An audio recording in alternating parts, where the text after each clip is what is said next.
തീരദേശ മേഖലകളിൽ ഇന്നലെയും ഉണ്ടായ കടലാക്രമണവും മൂലം മത്സ്യത്തൊഴിലാളികൾക്കും തീരദേശ താമസിക്കുന്ന ആളുകൾക്കും ഉണ്ടായിട്ടുള്ള ബുദ്ധിമുട്ടുകൾ അത് നേരിട്ട് മനസ്സിലാക്കുന്നതിലേക്ക് വേണ്ടിയാണ് ഇന്നിപ്പോൾ ഇവിടെ എത്തിച്ചേർന്നത്. യോഗം വിളിച്ചു ചേർത്തിട്ടുണ്ട്. കടലാക്രമണം ഉണ്ടായ പ്രദേശങ്ങളിലും അതുപോലെ തന്നെ മഴ മൂലം പല പ്രദേശങ്ങളിലും വെള്ളം കയറിയിട്ടുണ്ട്. അപ്പോൾ അത് ആളുകളെ മാറ്റി താമസിപ്പിക്കുന്നതിലേക്ക് വേണ്ടിയുള്ള നടപടികൾ സ്വീകരിക്കേണ്ടതുണ്ട്. അടിയന്തരമായിട്ടുള്ള മറ്റ് കാര്യങ്ങൾ ആലോചിക്കുവാൻ ഇന്ന് 3 മണിക്ക് കളക്ടറേറ്റ് യോഗം വിളിച്ചു ചേർത്തിട്ടുണ്ട്. ഇവിടെ ഈ നഷ്ടപരിഹാരം അത് തിട്ടപ്പെടുത്തുന്നതിലേക്ക് വേണ്ടി ADM ഉണ്ട്, തഹസിൽദാരുണ്ട്.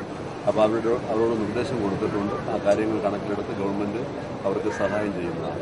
അപ്പോൾ ഇവിടെ ഈ പ്രദേശത്ത് കടലാക്രമണ ഭീഷണി നേരിടുന്നതിന് ഏറ്റവും പ്രധാനപ്പെട്ട ഒരു കാര്യമെന്ന് പറയുന്നത് ഇവിടെ പുലിമുട്ടുകൾ സ്ഥാപിക്കുക എന്നുള്ളതാണ്. അപ്പോൾ അതിന് 4 കോടി രൂപയുടെ ഒരു പ്രോജക്റ്റ് ഗവൺമെന്റ് കൊടുത്തിട്ടുണ്ട്. അടിയന്തരമായിട്ട് തന്നെ അത് നടപ്പിലാക്കുന്നതിലേക്ക് വേണ്ടി ശ്രമിക്കുന്നതാണ്. അതിന്റെ തുടക്കം കുറിക്കും ഉടൻ തന്നെ.